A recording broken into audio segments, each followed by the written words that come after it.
when you talk with progressives, how we defined it earlier, what would you say is the core values of progressive values and Bitcoin values that kind of align and made them realize, Bitcoin is actually aligning the best with progressive views? What is the core values of progressive that you see most aligning with Bitcoin? Yeah, I think that one of the, it's hard to pinpoint one. One of them has to be sort of this growing income and wealth inequality that we see all around the world, and especially in the US, but this is true elsewhere too. This is one of the top, campaign talking points among Democrats and progressive politicians in the US, right? We see this growing wealth inequality.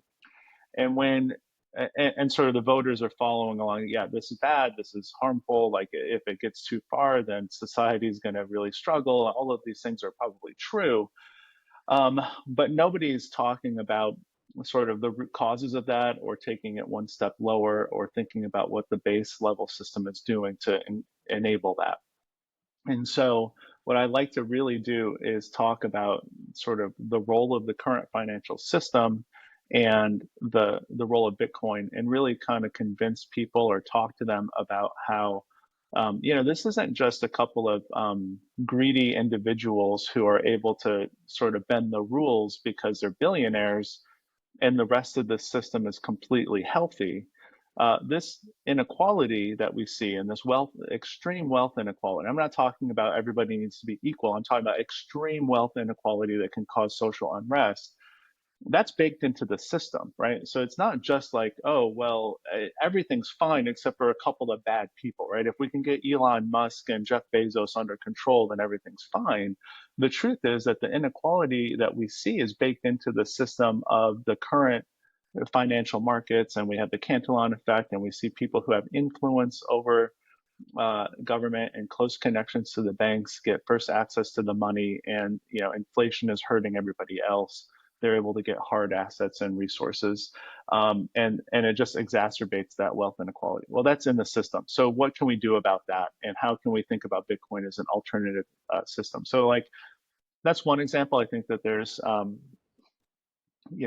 equal access and inclusion opportunities to really connect with progressives, in the sense that there's people who don't have a bank account and who are being exploited by cash checking places and payday loan places all across my country, and saying, if just because you don't have a bank account, and because the banks don't service your neighborhood, because there's not enough wealth to make it worth their time, this sort of snowballs into people being in a tough spot, and they're paying more for their financial services. They don't actually have access to financial services the way that many sort of middle class and affluent people in the West do. Then everything becomes harder and more expensive. And Bitcoin is sort of an equal opportunity, all inclusive. Anybody can get involved with it, way to transact. And it's not the only solution that's going to solve this problem, but it's an important piece. And the further we get down to using Bitcoin as a medium of exchange and a unit of count, and in the future, this could be a really important part of having everybody on the planet at least have some access to financial services the way that that most affluent people in the West take for granted. And so there's a lot of other things too, right? There's, the environment is another issue that progressives care about quite a bit. And a lot of people, at least in my circles in America, make the mistake of saying, well, if something uses energy, then it's bad. And then they don't think about sort of the deeper side of that. So again, I talk about this in my book a lot too, where the way something uses energy and the energy it uses and where it's located is all very much an important part of that question, and how Bitcoin actually might help, the financial, the electrical grid, and bootstrapping renewable energy and all of those things. These are new arguments for a lot of people who don't really think about Bitcoin a lot. So these are all sort of opportunities, depending on what the person cares about. I can kind of have that conversation with them. Yeah, it's fascinating because I see a lot of discourse on both sides, obviously, but on the left side, I see a lot of this discourse oh, it's greedy businessman, that's the mistake. And why do you why are they greedy? Why are they seem to be greedy businessman. I think it's more about the broken money system and less about the individual. I think Right, like right. we don't benefit if we now take out Elon Musk. Like that does not change anything in the overall system. Right, It's right. about like a broken monetary system and not like, oh, like if those people will contribute more to society, obviously like everything else, no, like we like new people Yeah. will be born in the same money system, has the same incentives. Like that's Right. nothing changes there. Yeah, and I think that's the best way to put it, right? Like what you have is not just sort of a bad thing that's on top and you can just cut it off. It's interwoven, right? So the badness that we're talking about, this extreme wealth inequality, is certainly inside the system. And I think it's interesting, right? Like the idea that there's a couple of greedy businessmen, that's part of the beauty of the design of Bitcoin, right? Is the realization that people are going to act in their own self-interest and they're going to be greedy. And how can I create a system? Like that's part of the beauty of Bitcoin, to say if everybody acts in their own self-interest and is greedy, then nobody can manipulate the system and nobody can gain control of it and nobody can sort of print more Bitcoin. Everybody is acting in their own self-interest. And if we can call that greedy, that's fine. That's okay, but we have to realize that all humans will act that way. So one of the beautiful things about Bitcoin is they say, well, instead of creating a system where if you're really, really greedy, then you get more, and because you have more resources, you get to be more greedy, and because you're more greedy, you get more resources. That's our current financial system. And so you don't necessarily blame the one individual for being greedy because everybody acts in that greedy sort of way. But what you do is you try to come up with a new system that just because you're putting more resources into it doesn't mean you get more resources out, and it's more fair, right? Like if you can contribute more hash power to the network because you have more resources, and really what you're doing is just making the network more secure. You're not printing more Bitcoin because you are able to afford a lot of powerful machines or something like that. So I think that sort of incentive system that we have now is detrimental to our society in lots of obvious ways, because having more resources allows you to get more resources, and that's a sort of a runaway exponential problem. Bitcoin is absolutely not set up like that. They're able to come up with, Satoshi is able to come up with a system where if you are greedy, then what you're doing is helping the network and helping the system instead of enriching yourself. Yeah, it's the perfect system of aligning incentives between everyone from Yeah. the bottom to the top. Like everyone is benefiting. If Michael Saylor is buying more Bitcoin, this is benefiting the whole network because all the network is getting stronger with it. It's like it's a beautiful system. How do you think this will change governments when you see now the political system? A lot of it is funded by central banks and by Mm-hmm. debt, and almost most of it, and only a little part comes from actual taxes. How do you think Bitcoin will change the governments if Bitcoin actually takes out the money printer completely? Yeah, and I think that I think that this is possible. I think that there's a world in which we use Bitcoin as the global financial system, and governments still exist, right? There's powerful entities right now that are powerful and influence the world, even though they don't print money, right? Like Amazon and Walmart and Disney don't print money, but they're very powerful and important players in the global system. So I think governments can also be that too. Um, and the problem is that the printing of money to fund deficits, to fund the spending that the politicians vote for, uh, layers an obfuscation across the whole system. Like it's hard for voters to see what we're spending, why we're spending it, and where the money is coming from, because it's all sort of hidden behind a layer of money printing. And what that means is it's harder for voters and democracies to hold their politicians accountable and say, you voted to spend the money this way. That means my taxes went up, and that means that I don't like you anymore, and I don't want the money spent like that. And so then the people have a voice and they can vote that person out.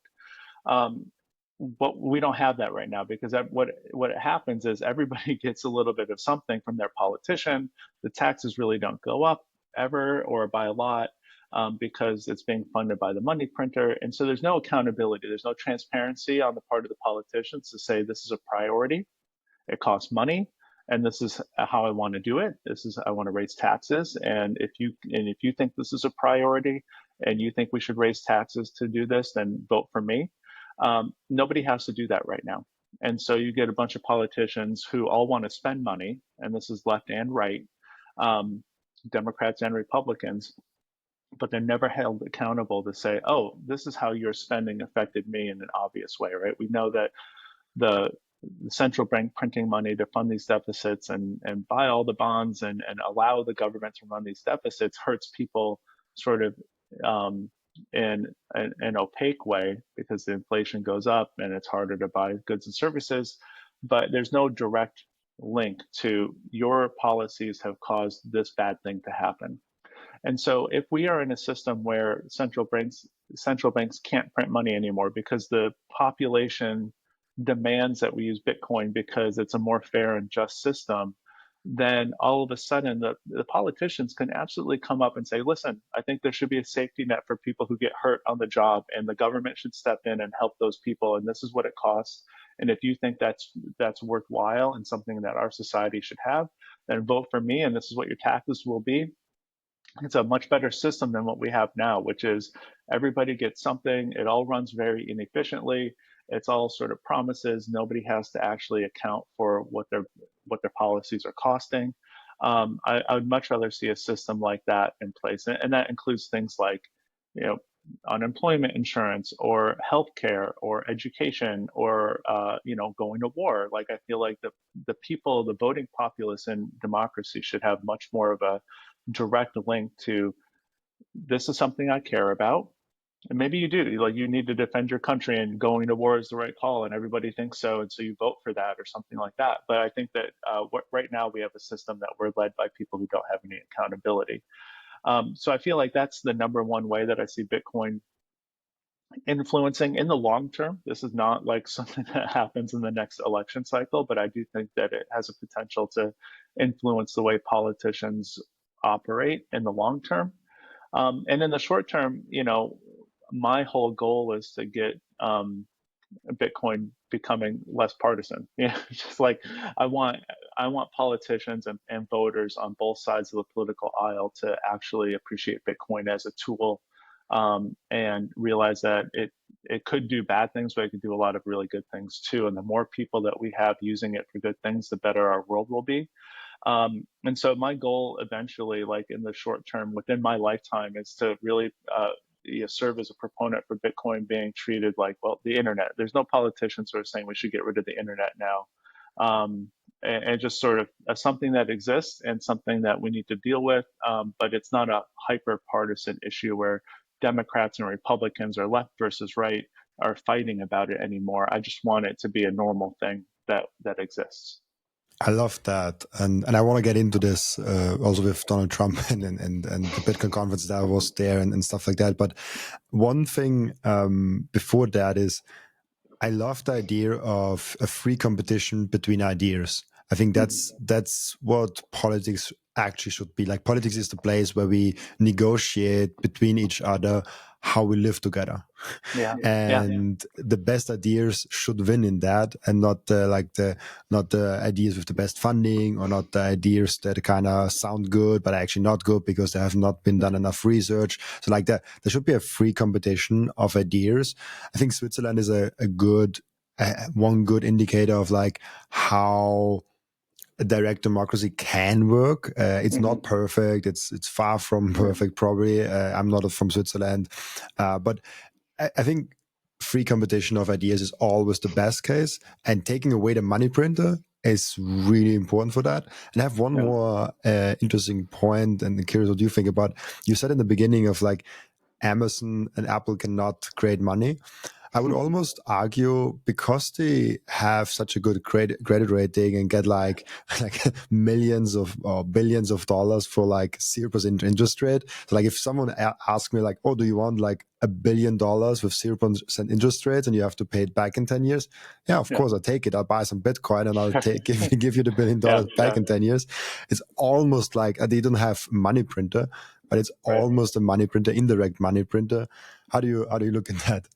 No, and I mean, you're right. I think that this is sort of the rich getting richer Cantillon effect thing, right? Where like in the current system, the people who are closest to the money printer, and you're talking about big corporations who have great credit ratings and a lot of, sort of access to politicians and all of these and the banks, they benefit from the money printing for sure, right? I think that, but I think the point I'm trying to make is that a lot of people, a lot of Bitcoiners especially, will say if the government can't print money anymore, then it will cease to exist.